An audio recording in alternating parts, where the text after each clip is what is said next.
उनका स्वास्थ्य थोड़ा ज़्यादा बिगड़ रहा था और परिस्थितियां ठीक ऐसी ही थी। चुनाव का साल था वो, पहले चरण का नामांकन की शुरुआत हो रही थी और ठीक उसी बीच में उनका निधन हुआ।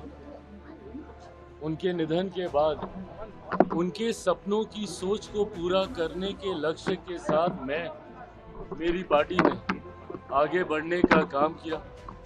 यकीनन इस दौरान कई उतार चढ़ाव आए, पार्टी टूटी, परिवार टूटा, पर अपने पिता के सपनों को पूरा करने के लक्ष्य को मैंने कभी टूटने नहीं दिया। उनके जाने के बाद विपरीत परिस्थितियां थी। पार्टी को अकेले चुनाव लड़ना पड़ा था 2020 में। उस परिस्थिति का भी मैंने मजबूती से सामना किया, अकेले चुनाव लड़ा। जो परिणाम बिहार की जनता ने दिए, उन्हें सर आंखों पर रखता हुआ बिहार फर्स्ट, बिहारी फर्स्ट की सोच को मैं आगे बढ़ाता रहा। आज पुनः मेरे नेता की ये पुण्यतिथि हर लोक जनशक्ति पार्टी रामविलास के कार्यकर्ता के लिए एक संकल्प दिवस के तौर पर है, जहां उनके सपनों के बिहार को बनाना हमारा लक्ष्य है। बिहार को फर्स्ट और बिहारियों को फर्स्ट बनाने की सोच के साथ, इस संकल्प के साथ आज के दिन लोक जनशक्ति पार्टी रामविलास का हर एक कार्यकर्ता चुनावी रण में उतरेगा और लक्ष्य सिर्फ और सिर्फ बिहार को एक विकसित राज्य बनाना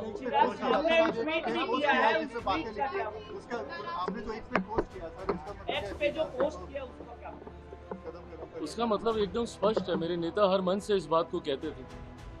आप उनकी पार्लियामेंट की स्पीचेस हों, उसको सुने, आप उनके हर मंच पर दिए हुए भाषणों में सुनेंगे, कुछ बातें थी जिसको निरंतरता पे वो जनता के बीच बताने का कार्य करते थे, जिनमें से उनकी ये कुछ पंक्तियां हैं जिन्होंने हमेशा मुझे प्रेरणा दी है।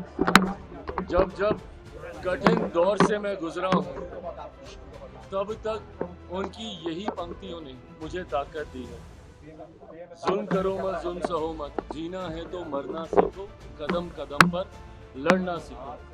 अगर मैं लड़ता नहीं तो उन विपरीत परिस्थितियों से बाहर नहीं निकलता। आप संभवतः इसके कई राजनीतिक मायने निकालने का प्रयास कर रहे होंगे, पर मेरे लिए इनके राजनीतिक मायनों से ज़्यादा मेरी पिता के द्वारा दी गई वो शक्ति है जिसने हमेशा मुझे कठिन समय में हिम्मत बांधने का काम किया। Thank you.